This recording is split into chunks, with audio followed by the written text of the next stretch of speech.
Yo, what's up guys? Good morning, good morning. It's January 3, 2026, no? And eto, maalala nyo ba nung nag-change oil si Master Z? Gamit yung Exol Hypergrade na langis, no? 10W40, then fully synthetic, di ba? So medyo natagalan po bago makapagbigay ng review si Master Z. Kasi talagang pakiramdaman po muna ang nangyari, no? And eto nga, I've been using this oil in less than a month pa lang, no? And here are some changes or yung mga naramdaman ko while using my motorcycle na equipped with Exol Hypergrade na langis, yung kulay blue, no? Tatlo lamang po yung key points ni Master Z kasi, no, pagdating po sa review ng performance ng langis. So yung tatlong yon, unang-una is yung clutch performance natin. Pangalawa is yung heat or yung init na naproproduce ng engine gamit yung langis na yon. Then pangatlo is yung color or texture, no? So ayun, unahin natin yung clutch performance ni Tuwato using the Exol Hypergrade. So isa sa mga naramdaman po ni Master Z is mas aggressive. Legit lang, mas aggressive, and at the same time is ayun na nga, mas responsive yung engine pag halimbawang nagpa-power shift si Master Z, no? So compared dun sa gamit kong langis before, no?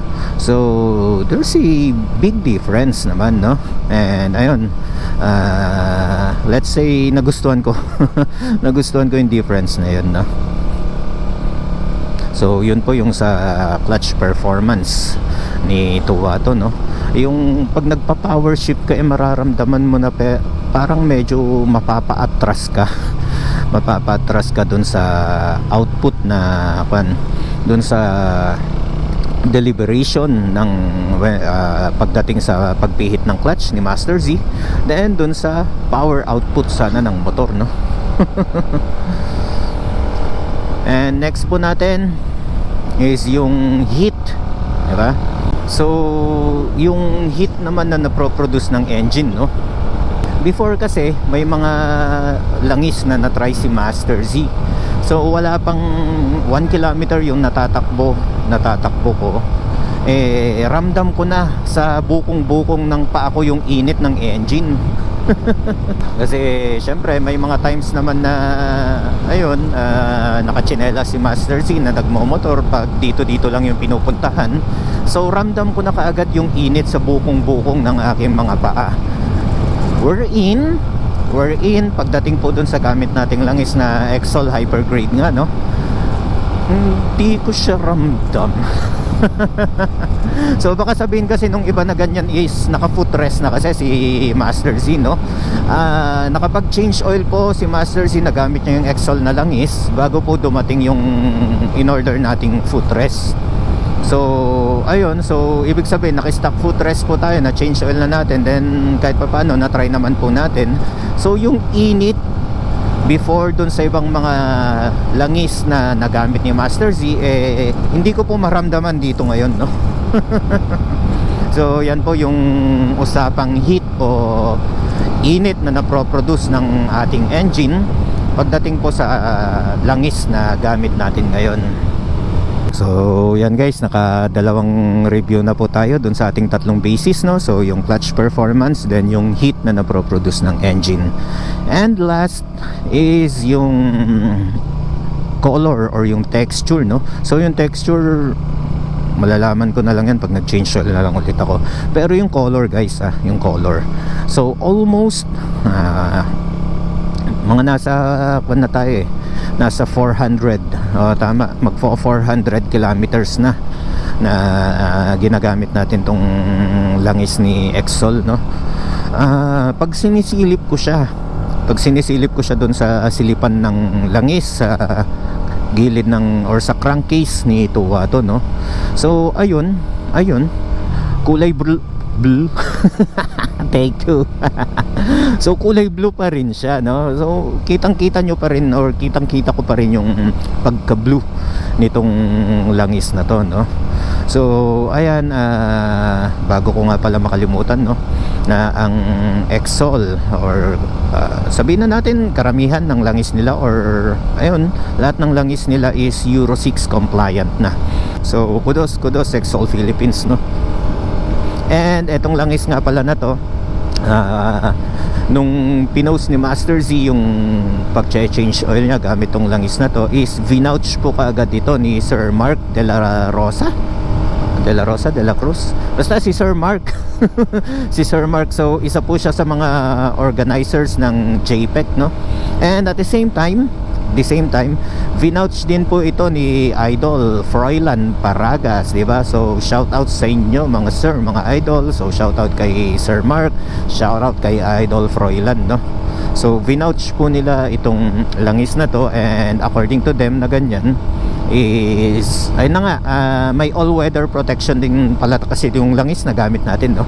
So according to them, kahit malamig ang makina, walang problema, di ba? So salamat sir, salamat idol sa pag-vouch po ng langis na to, ng Exol na hypergrade oil 10W40 para dito kay Tuwato, no? At alam nyo naman po si Master Z, medyo kwan po tayo, medyo maselan po tayo sa ating mga ginagamit na langis dito kay Tuwato, no? Maselan po tayo dyan. Siyempre, hindi natin maiwasan na minsan daily abuse, ay hindi, daily use tong si Tuwato, no? So siyempre gusto natin na wala tayong maging problema sa kalsada, no? And eto, bago natin tapusin yung review vlog natin para sa Exol na hypergrade oil 10W40 fully synthetic, kung tatanungin nyo po ba si Master Z kung halimbawang may re-recommend ko to, based on my experience, no, para sa akin may re-recommend ko to kasi may nakalimutan ako, no? Itong langis na to is dinesign din po pala siya for daily abuse. Daily use, then design din po siya para sa endurance. So yung mga kagaya po ni Master Z na mahilig lumaro ng endurance challenge, maire-recommend ko po sa inyo itong langis na to. So ayun, shout out Exol Philippines, maraming salamat po sa nailibreng langis sa amin ni Tiger Commando during the JPEC version 3, diba? So that's all for now, guys. That's all for now. At focus muna si Master Z sa pagdadrive at may pupuntahan po kami ni Tiger Commando. So alam nyo na drill, guys, di ba? Drive safe, ride safe, keep safe all the time po yan, ha? So once again, Master Z and Tiger Commando here. Ayan o, Master Z. Peace out.